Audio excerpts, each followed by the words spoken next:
शरीर साफ हो जाना कठिन नहीं है माई बाप, मन निर्मल हो जाना ये बहुत बड़ी बात है। और आप लोग सुंदरकांड पढ़ते हैं? कौन कौन पढ़ता है सुंदरकांड आप में से? बहुत लोग पढ़ते हैं। सुंदरकांड की एक चौपाई है, निर्मल मन जन सो मोहि पावा और मोहि कपट छल छिद्र न भावा। इसका अर्थ जानते हैं? इस चौपाई का अर्थ राम जी कहते हैं कि जिसका मन निर्मल हो गया है सो मोहि पावा। पावा यानी पाया हुआ है, पाना नहीं है, पाया हुआ है। सो मोहि पावा, कौन? जिसका मन निर्मल हो गया। भगवान को पाना नहीं है माई बाप, भगवान मिले मिलाए हैं। दिखाई क्यों नहीं पड़ते महाराज? मन निर्मल नहीं है इसलिए नहीं दिखाई पड़ते। सवेरे सवेरे नहाकर बाथरूम से निकलिए और कंघी करने के लिए अलमारी में लगे शीशे के सामने जाइए। शीशे पर मैल लगा हो ना, अपना चेहरा दिखाई नहीं पड़ता माई बाप। उसी प्रकार मन पे मैल लग जाए तो बगल में मिले मिलाए भगवान दिखाई नहीं पड़ते हैं। मन निर्मल हो जाए, भगवान मिले हुए हैं। ये मन निर्मल कैसे होगा? मोहि कपट छल छिद्र न भावा। इस कपट से और छल से मन निर्मल नहीं हो पा रहा है। बात समझ में आ रही है? ये कपट और छल क्या है? जो हम हैं वो दिखाई नहीं देना चाहते, और जो दिखाई देना चाहते हैं उससे हमारा दूर दूर का संबंध नहीं है। यही कपट है और छल है। हो कपट अमृग तुम छल कारी। मारीच बना। मारीच को रावण ने कहा कि चलो स्वर्ण का मृग बनना है। कैसे? हो कपट मृग तुम छलकारी। कपट भी करो, छल भी करो। बन गया सोने का हिरण। क्या सोने का हिरण है वो? कहिए नहीं है। दिखाई जो दे रहा है वो है नहीं, और जो है वो दिखाई नहीं दे रहा है। यही कपट और छल है। इसी कपट और छल से भगवान दिखाई नहीं देते। जीव भगवान के मंदिर में भी जाकर माई बाप भगवान का चेहरा नहीं देखता, कपड़ा देखते रह जाता है, हार देखते रह जाता है, मुकुट देखते रह जाता है। देखना क्या चाहिए? भगवान की छवि को देखना चाहिए, उनको स्वरूप को देखना चाहिए है? ये कथा मन को निर्मल बनाती है। निर्मल यानी जो उभय प्रकार से पवित्र हो गया, ये निर्मलता। उभय यानी भीतर बाहर दोनों प्रकार से। उसको सुचिता कहते हैं, सुचिता संपन्न। गोस्वामी तुलसीदास जी महाराज कहते हैं, रामचरित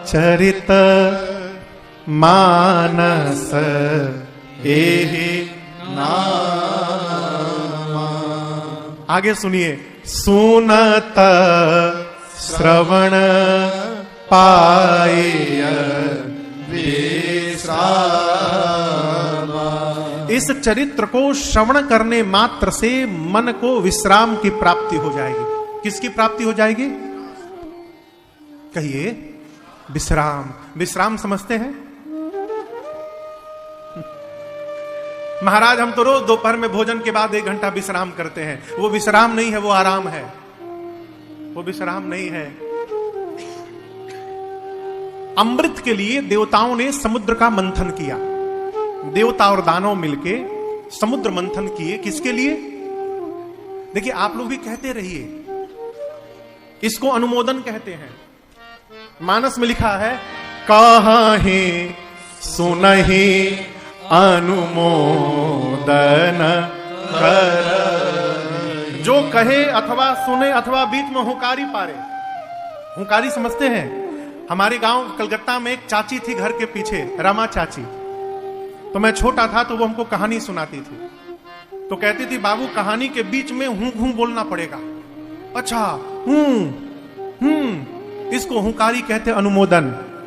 गोस्वामी जी कहते, जो कहे सुने और अनुमोदन करे वो इस भवसागर को गौ के खुर के बराबर पार कर जाएगा, उसे पता चलने वाला नहीं है। तो मैं पूछूं तो बीच में कहा करिए। क्या कह रहा था? समुद्र मंथन हुआ किसके लिए? अमृत के लिए। देवता और दैत्य मिलकर बासुकी सर्प को मंदार पर लपेटा गया, क्षीर सागर के मध्य में रखा गया। एक भगवान कक्षप अवतार धारण किए, क्योंकि बालू में तो घूमेगा नहीं पत्थर, तो भगवान कक्षप रूप धारण करके समुद्र के अंतस्थल पे बैठे और कक्षप भगवान के पीठ पर मंदार पर्वत को रखा गया और बासुकी सर्प को लपेटा गया। एक छोर पकड़े देवता, दूसरा छोर पकड़े दैत्य और समुद्र का मंथन प्रारंभ हुआ अमृत के लिए। पहले क्या निकला? विष निकला। विष निकला तो विष के ताप से हाहाकार मच गया। कौन संभालेगा विष को? अच्छा, बात हुई थी कि जो पहला फल लेगा देवता लेंगे। अब दैत्य बोले कि अब देवता आप लोग समझिए क्या करना, हमको क्या मतलब इससे। हाहाकार मचा हो। भगवान बोले काम करो, लेके चलो बाबा के पास। भगवान श्री रामेश्वरम भूतनाथ भगवान के शरण में सभी देवता विष हलाहल का कटोरा लेकर पहुंचे। बाबा पूछे क्या है? अब दर्शन करिए, देवता ये नहीं बोल रहे हैं कि जहर लाए हैं। देवता भी अद्भुत साहब। देवता बोले प्रभु पहला फल निकला है, सोचे पहला फल घर के बड़े बुजुर्ग को सौंपा जाए, इसलिए आपके पास आए। बाबा तो जान ही रहे हैं, अमृत निकलता तो बड़े बुजुर्ग की याद ना आती। बड़ा वही है माई बाप जो जानबूझकर घर के विष को पीने को तैयार हो जाए परिवार वालों का, वही घर का मालिक और मुखिया कहलाता है। घर वाले पढ़ाते हैं उसको, बच्चे पढ़ाते हैं, पत्नी पढ़ाती है, भाई पढ़ाते हैं। अब घर का मालिक सबकी सुनकर मुस्कुराता रहता है और सुनता रहता है, पीता रहता है। इसलिए जो अमृत पान किए वो केवल देव हो गए और बाबा विष पान करके महादेव हो गए। ये उसी का परिणाम है। देवता बोले प्रभु पहला फल आया है, सोचे आपको बड़े बुजुर्ग हैं, आपको भेंट किया जाए। बाबा लिए। अब विष है तो उसका प्रभाव तो होगा ही।